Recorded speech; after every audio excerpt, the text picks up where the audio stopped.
All right, today we're going to be talking about some review of the legislative branch, since that is this branch of government that we've been talking about in the past week or so. All right, so today is not going to be a reteach of anything. It's just going to kind of be a flyover of all of this stuff over here on the right, so everything that you need to remember for your test coming up tomorrow. All right, so we know that the legislative branch makes the law, and don't forget to split levels and branches up in your head. I know a lot of people confuse them, but we got to remember that we level up and we branch out, okay? So the people that make the law at the federal level, we call them Congress, the U.S. Congress. People who make the law for us at the state level, we call them the North Carolina General Assembly. And the people who make laws for us at the local level here, okay, are the Pitt County Board of Commissioners and the Greenville and Winterville City Councils. Okay, so you should have drawn these three things on your notes. So legislative, executive, and judicial. Remember, we level up and branch out. If I say it enough, maybe it will stick in your brain. Okay, so again, if we were to fill these in, U.S. Congress would be up here. All right, NC General Assembly down here at the state level, and then local level would be these two. So remember, we have the president enforcing the law. At the federal level, the governor plus a whole squad of people who help him out at the state level, and then the mayor, county sheriff, and local PD here at the local level. Okay, judicial branch we'll talk about in Unit 6, but that's Supreme Court, state courts, and local courts. All right, so that splits up responsibility. Okay, so speaking of federalism, that's when federal and state governments share power. All right, because remember when we had the king here, the federal level had all the power. That did not work out well for us. And so after we kicked them out after the Revolutionary War, we gave the states all the power. That didn't work out well either. The AOC did not work. We had a little miniature rebellion, Shays Rebellion, when he blew up a weapons building or an arsenal. Okay, if we remember that back from Unit 1 and 2. Okay, so the federal government, the state government, and the local government all split some kind of power. Okay, so the powers that are given just to the federal government we call express powers. Things that are given just to the state we call reserve powers. The local ones don't really have a specific name, okay, but typically we call local laws ordinances. And don't forget zoning, aka how you split up a town. What thing can go in what place. So where can an industrial plant go? Where can the Chick-fil-A go? Where can a Walmart go? Where can you farm? All of that zoning thing is a local power, a local responsibility. Okay, so different parts have different purposes. And here's our lovely little city with our different purposes. Okay, so remember, Congress is bicameral from the Virginia plan over here in the U.S. House of Representatives, and the New Jersey plan gives us the United States Senate. So bicameral, again, is two houses, okay, two houses. All right, so the U.S. House of Representatives is based on population. We already know this, and you should have filled this in on your notes. It's got 435 total members, 13 of which are from North Carolina. It's led by the Speaker of the House. There's 2-year terms, no total limit. So you can hit that 2-year term however many times people vote for you. It's up to you. I wish this little thing would go away. That's frustrating. Okay. All right. So our district looks like this. Okay, so our representatives, we're split into 13 districts because we have 13 people. So you have one person per district, and they look pretty weird. All right, this little skinny one over here has the same amount of people in it as this giant orange one over there.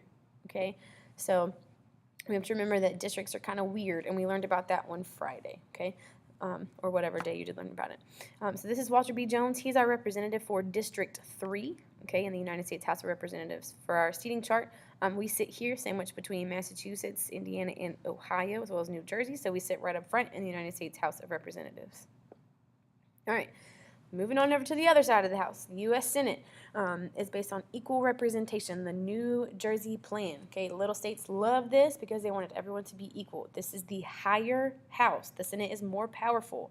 Okay, and the Senate approves all things. If you think back to our checks and balances notes, those big triangle notes, we know that the Senate approves all things everywhere, every day of life because they are the more powerful house. Okay, there's 100 total members, 2 per state, 50 states in the union, so 100 total. Okay, the Constitution makes the vice president the official leader, but if you open the doors to the Senate, you will not see Mike Pence sitting there listening to them argue in Armani suits. Okay, the president pro temp, or the PPT, is a person who you see every day. They've got 6-year terms. Okay, so this is what the Senate looks like. Also, a nice U shape.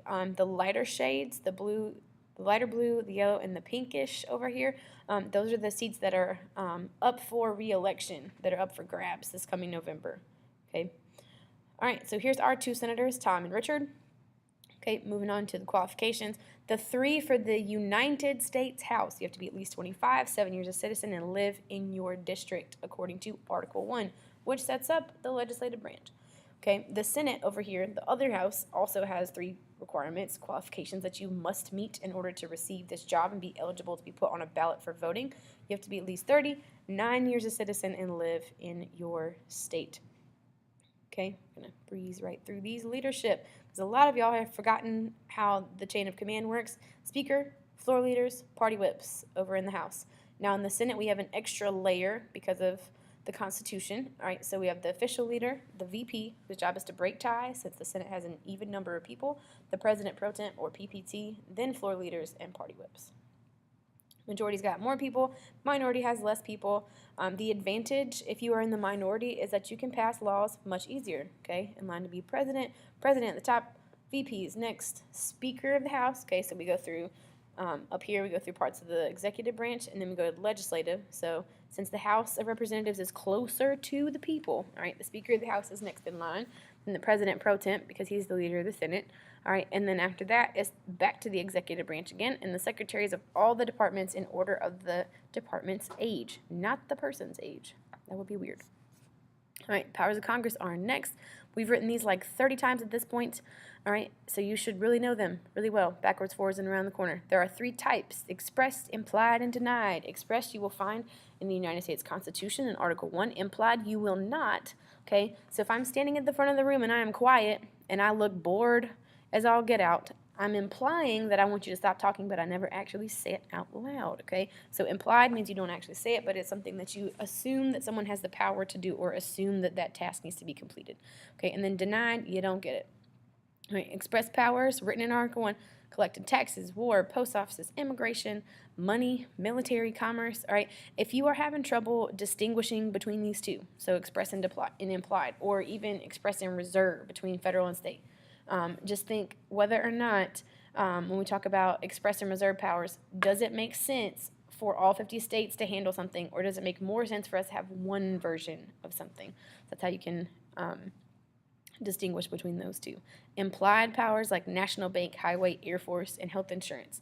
At no point during the Founding Fathers' lives were airplanes a thing. However, we can regulate an Air Force, we can make air traffic controllers, we can have TSA who checks everything about your life before you get on a plane. All right, we can have all of that because the Founding Fathers made the Constitution stretchy via the elastic clause, which is, the formal name of that is the necessary and proper clause. Okay, don't forget these things. Denied. Can't favor one state over another. You can't pass after the fact laws. Can't hold somebody without a trial. You must appear before a judge in your Rockstar orange jumper and fake heads and cool bracelets. And you cannot tax exports. Not a thing. Okay, House special powers. If there's a tie in the Electoral College, they pick because they're close to the people. They charge someone with impeachment and they pass money bills because, again, you're close to the people. So all your tax stuff begins in the United States House and then over here to the Senate. Again, if there's a tie, the Senate chooses the VP. It makes sense because eventually the VP is their official leader. So I don't want to pick my leader. All right, hashtag vote. All right, they hold the impeachment trial, so they convict someone, and they either approve or deny them to stay in office, okay? And they approve all of the things everywhere of life. If you see a question on your test that says who approves, your answer better be the Senate. Just saying, okay? How a bill becomes a law, we should know this at this point. We know all of our vocab. All right. Where's my rock star friend, Bill? I'm going to move on a little bit. I'm going to move forward. Oh, not watching that. All right, let's see. There we go.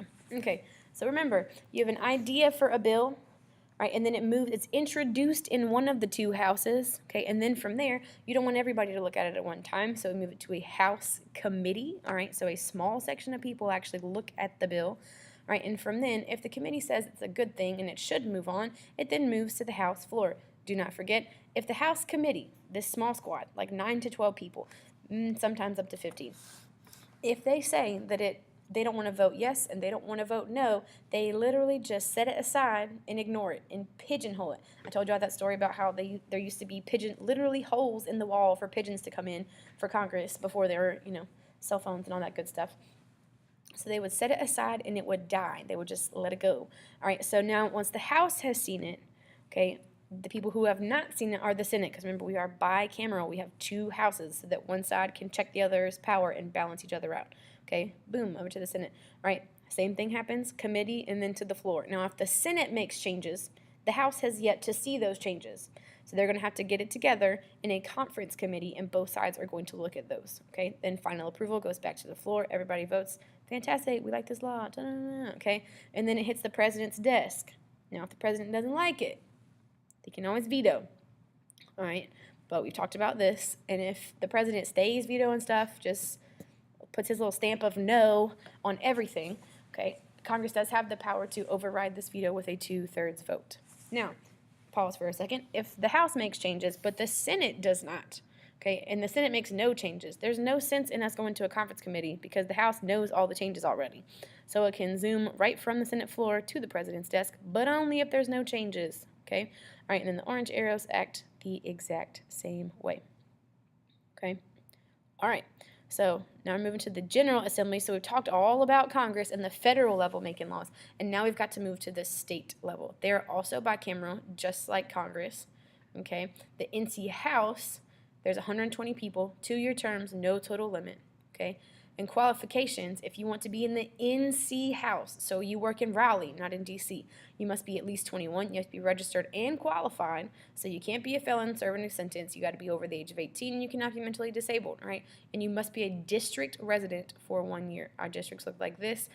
Pitt County is right here. Half of us are in District 3, and half of us are in District 1, relatively speaking. Okay, so here's our 3 people who represent somewhere in Pitt County. Greg Murphy represents most of us here in District 9. Miss Butterfield, who beat out her ex-husband for this spot. You go, Jean. All right. District 24. Susan Martin, District 8. She is actually not running for re-election this year, so it'll be interesting to see who fills that spot in the House. All right. Moving over to the NC Senate, 50 people, 2-year terms, no total limit.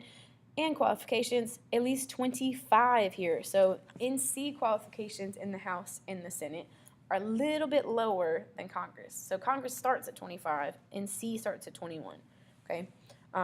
So again, you've got to be an NC resident for 2 years, and one of those 2 years must be within the district that you want to represent. Here's that district map.